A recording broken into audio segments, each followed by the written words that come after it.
Boa noite. Meu nome é Ramon Antônio e nosso grupo ele ficou responsável por falar sobre o tema contratos internacionais. Para melhor compreensão do tema, eu irei trazer uma introdução sobre ele. Com a globalização alavancada pelo desenvolvimento tecnológico, as operações econômicas internacionais elas passaram a ser uma realidade recorrente na esfera mundial, sendo que nem mesmo crises econômicas, como as vivenciadas por diversos países europeus, foram capazes de interromper o crescimento das relações econômicas entre outros países.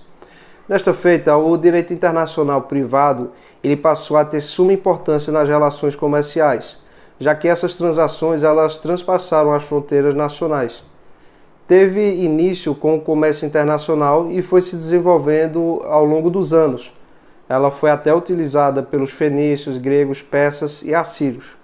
Então, o ramo do direito internacional ele passou a conferir às pessoas jurídicas brasileiras e estrangeiras capacidades de efetuar contratos tanto no Brasil quanto no exterior. Não é de hoje que a utilização do direito estrangeiro em contratos vem sendo manejada. Teve início com o comércio internacional e foi se desenvolvendo ao longo dos anos, sendo utilizado também por fenícios, gregos, persas e assírios. Hoje em dia, a especificidade dos contratos internacionais se apresenta tanto sob a visão jurídica quanto sob a visão econômica. A movimentação de bens e serviços através de fronteiras é o indicador econômico da internacionalidade dos contratos. Da mesma forma, a visão jurídica seria um contrato, ele vai ter caráter internacional quando, pelos atos concernentes à celebração, ou à execução, ou à situação das partes, quanto à sua nacionalidade, ou domicílio, ou localização do objeto, ele causa liame com base de um sistema jurídico. Para o sistema jurídico brasileiro, ele é considerado contrato internacional quando atender a essas duas óticas supramencionadas. O que quer dizer que o contrato ele tem que conter elementos que conectem ele a mais de um ordenamento jurídico. Aplica-se aos contratos internacionais basicamente os mesmos princípios presentes nos contratos nacionais, bem como, por exemplo, o princípio da boa-fé, autonomia da vontade. Alguns requisitos atendentes a um contrato interno são basicamente os mesmos para um contrato internacional, como, por exemplo, qualificação dos bens das partes contratantes, responsabilidade de ambas as partes, cláusulas de arbitragem, foro de eleição. Para destacar uma definição sucinta de contrato internacional, seria os contratos internacionais do comércio, todas as manifestações plurilaterais de vontade livre das partes, objetivando relações patrimoniais ou de serviços, cujos elementos sejam vinculantes de dois ou mais sistemas jurídicos extraterritoriais pela força do domicílio, da finalidade, sede principal dos negócios, lugar do contrato, lugar da execução ou qualquer circunstância que exprima o liame indicativo do direito aplicável. Agora eu vou falar um pouco como serão formados os contratos internacionais. Para que o contrato tenha validade, é necessário seguir algumas regras, e formalidades para que esse documento seja efetivo, como, por exemplo, que conste os dados de todas as partes, de maneira minuciosa e bem detalhista, para que isso não venha a ocorrer confusão por falta de informação da parte no futuro. Outro ponto é a moeda, o valor da causa e a moeda em que esse contrato será formulado.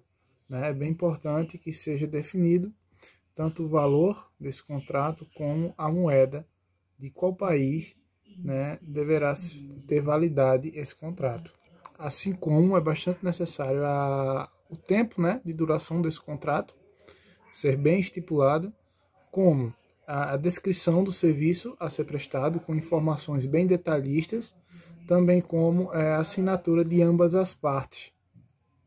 Ressaltando que, como é um contrato internacional e que ambas as partes são de diferentes países, então a assinatura eletrônica serve como firmadora deste acordo. Bem, um fato bastante importante para a futura conciliação, né, e a resolução de certas lides é o foro de eleição, né, a qual a lei será aplicada a esse contrato, a lei de qual país será usada.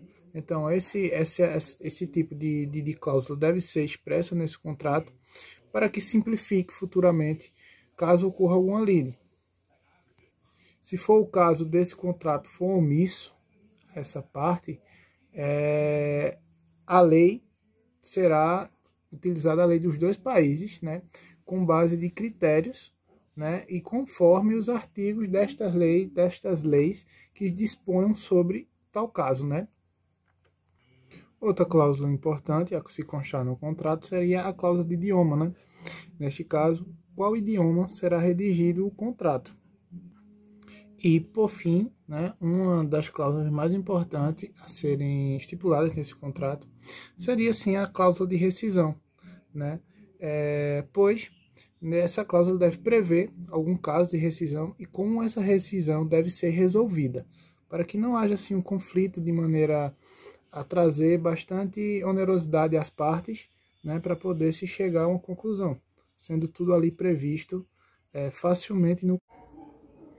Bom, diante de tudo o que foi exposto pelos colegas, é possível concluir que já no início do comércio internacional, o direito estrangeiro nos contratos ele vem sendo aplicado e ao longo dos anos este vem se desenvolvendo. No mais, uma vez que o contrato internacional ele se liga a mais de um ordenamento jurídico, as cláusulas constantes deste instrumento contratual, elas devem estar muito bem definidas, para que, na hipótese do surgimento de alguma controvérsia, esta seja devidamente solucionada. No mais, merece especial relevo a observância dos princípios internacionais em todas as fases do contrato, desde a que precede a formal elaboração do contrato até após a finalização desse, visando que com isso sejam atingidos os objetivos almejados no contrato. Bom, este é o nosso trabalho. O grupo ele é composto por Alexia Gabriele de Melo Ramos Pereira, Felipe de Paulo Barbosa, Manuel José de Azevedo Neves Neto, Mariana Gomes Araújo, Milena Lira Silva, Ramon Antônio, Vitor Emanuel Silvestre Silva e Vitória de Carvalho Souza Silva.